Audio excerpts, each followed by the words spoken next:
પ્રભુના સ્વધામ ગયા પછી કલિયુગના આવવાનો સમય થયો. એકવાર પરીક્ષિત સરસ્વતી નદીના કિનારે જઈ રહ્યા હતા. એક દ્રશ્ય જોયું. એક ગાડું, એક તરફ એક પગવાળો બળદ અને એક તરફ ગાય બાંધી છે, અને વચ્ચે રાજાની વેશભૂષામાં શૂદ્ર જેવો દેખાતો વ્યક્તિ બેઠો છે, જે લાતની ઠોકરથી ગાય અને બળદને મારી રહ્યો છે. આ બળદ એ ધર્મ છે. વૃષભ બળદ ધર્મનું પ્રતીક છે. સતયુગમાં ધર્મ 4 ચરણ પર ટક્યો છે. સત્ય, તપ, દયા, દાન. સતયુગ ગયું, સત્ય ચાલ્યું ગયું. તપ, દયા, દાનના 3 યુગમાં ત્રેતામાં ધર્મ ટક્યો. દ્વાપરમાં દયા દાનના 2 ચરણ પર અને કલિયુગમાં કેવલ દાનના 1 ચરણ પર ધર્મ ટકેલો છે. ગાયના રૂપમાં પૃથ્વી છે. ચર્ચા કરે છે કે આ દુઃખ શેના કારણે છે? કાલથી છે, કર્મથી છે કે સ્વભાવથી છે? કઈ સમજમાં નથી આવતું. પરીક્ષિતને ક્રોધ આવ્યો, કલિયુગને મારવા તૈયાર થયો. કલિયુગ કે રાજા મને મારો નહીં, મારો સમય આવ્યો છે. પરીક્ષિત કે મારા રાજ્યમાં તારું ચાલવા નહીં દઉં.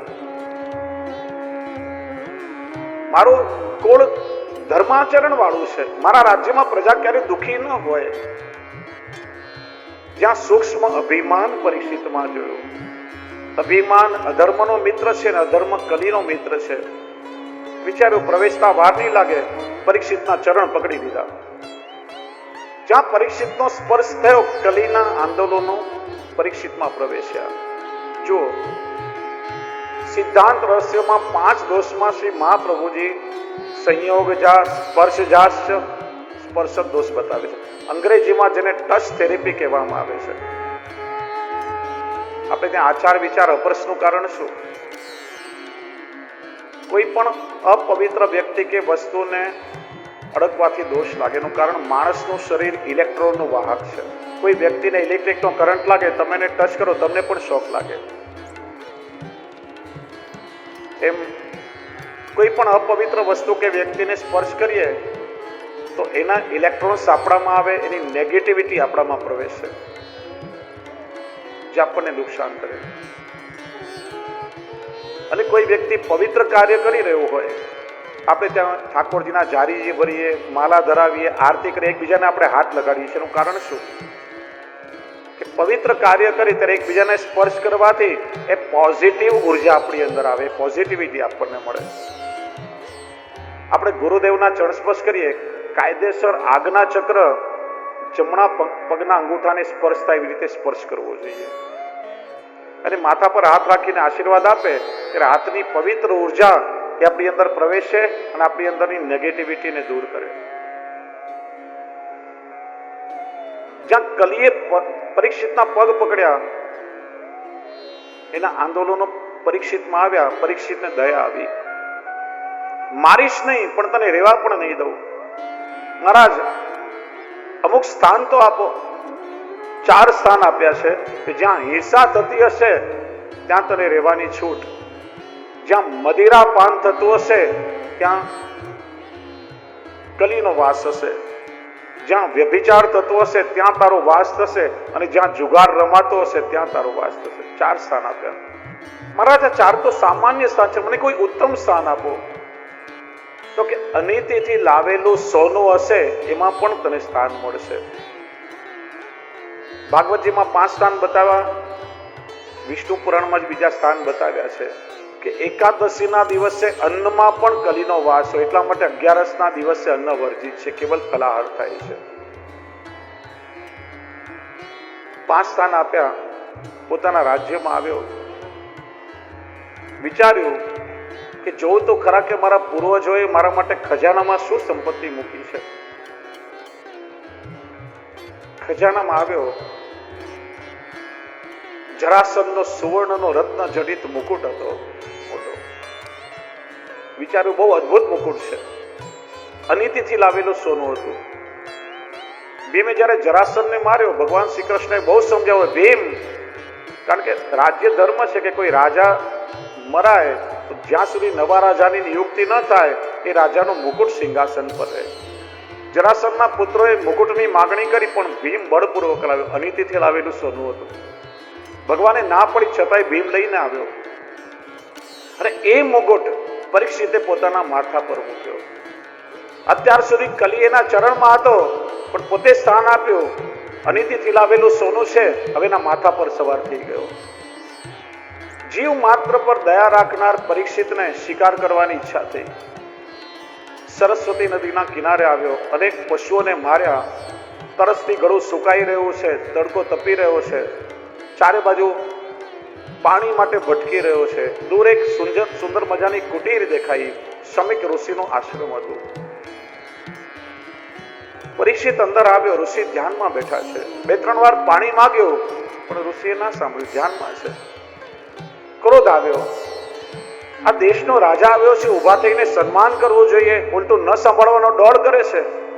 શ્રી મહાપ્રભુજી કહે છે, પરીક્ષિતે 2 અપરાધ કર્યા છે. એક તો ઋષિની આજ્ઞા વગર આશ્રમમાં પ્રવેશ કર્યો. શાસ્ત્ર કહે છે કે કોઈના પણ ઘરે આપણે જઈએ તો ઘર ધણીની આજ્ઞા વગર, એની અનુમતિ વગર આપણને ઘરમાં જવાનો અધિકાર ના મળે. એટલા માટે આપણે ત્યાં ડોરબેલની પદ્ધતિ છે. સીધું કોઈના ઘરમાં ના જવાય, દોષ લાગે. ઋષિની આજ્ઞા વગર આશ્રમમાં પ્રવેશ કર્યો. બીજું કે જેને સન્માન દેવું જોઈએ, ઉલટો એની પાસે સન્માન મેળવવાની અપેક્ષા રાખી. ક્રોધ આવ્યો. સર્પ મરેલો એક પડ્યો હતો, તીરની અણીથી ઉપાડી ઋષિ પર ઘા કર્યો અને સર્પ ઋષિના ખભામાં ગળામાં આવીને વીંટળાઈ ગયો. પરીક્ષિત ચાલ્યા ગયા. જ્યાં શમીક ઋષિના પુત્ર શૃંગી ઋષિ નદીમાંથી સ્નાન કરીને આવ્યા, જોયું કે પિતાના ગળામાં કોઈ મરેલો સર્પ લટકાવી ગયો. અંજલિમાં જલ લઈને શ્રાપ આપ્યો કે જેને મારા પિતાના ગળામાં મરેલો સર્પ લટકાવ્યો, આજથી 7મા દિવસે જીવતા તક્ષકના દંશથી એનું મૃત્યુ થશે. ઋષિ સમાધિમાંથી જાગ્યા કે અરે રે, આપણે શું કર્યું? રાજાએ તો અજાણતા અપરાધ કર્યો, પણ તે પણ શાપ આપ્યો. હવે રાજાને સમાચાર મોકલ. તરત જ બ્રાહ્મણ સાથે કેવડાવ્યું કે તને શાપ મળ્યો છે. આ રીતે પ્રશ્ન થાય, 7મે દિવસે મળવાનો શાપ કેમ આપ્યો? ત્યારે મરવાનો કેમ ના આપ્યો? એનું કારણ મહાપ્રભુજી સુબોધજીમાં બતાવે છે. રાજાએ સર્પ ફેંક્યો, એ સર્પ ઋષિના માથા પર પડ્યો હોત ને તો ત્યારે ને ત્યારે મરવાનો શાપ મળી ગયો હોત. પણ ખભામાં આવીને પડ્યો. મસ્તકના 7 દ્વાર ખુલ્લા રહ્યા, 2 નેત્રના, 2 કર્ણના, 2 નાસિકા અને મુખ, 7 દ્વાર ખુલ્લા રહ્યા. એટલે 7મા દિવસે મરવાનો શાપ મળ્યો છે. જાણ્યું કે શાપ મળ્યો છે. જ્યાં ઘરે આવી અને કલીના વાસવાળો મુકુટ ઉતાર્યો, પસ્તાવો થયો. અરે રે, અમે શું કર્યું? જેમને સન્માન દેવું જોઈએ, ઉલટું અપમાન કરીને આવ્યો છું. મને એનો દંડ પણ મળી ગયો, સારું થયું. મારા જેવા ધમને આ દંડ મળવો જોઈએ. શ્રી મહાપ્રભુજી કે શમીક ઋષિનો આશ્રમ એ જ સ્થાન છે કે જ્યાંથી પાછું ન વાળી શકાય એવું બ્રહ્માસ્ત્ર અશ્વત્થામાએ ઉત્તરા પર ફેંક્યું હતું. એ સમયે તો ભગવાને પુત્રના ગર્ભમાં પરીક્ષિતની રક્ષા કરી, પણ એ જ બ્રહ્માસ્ત્ર હવે ઋષિના મુખમાંથી શાપ બનીને નીકળ્યું છે. તો એ સમયે ભગવાને રક્ષા કરી, અત્યારે કેમ ના કરી?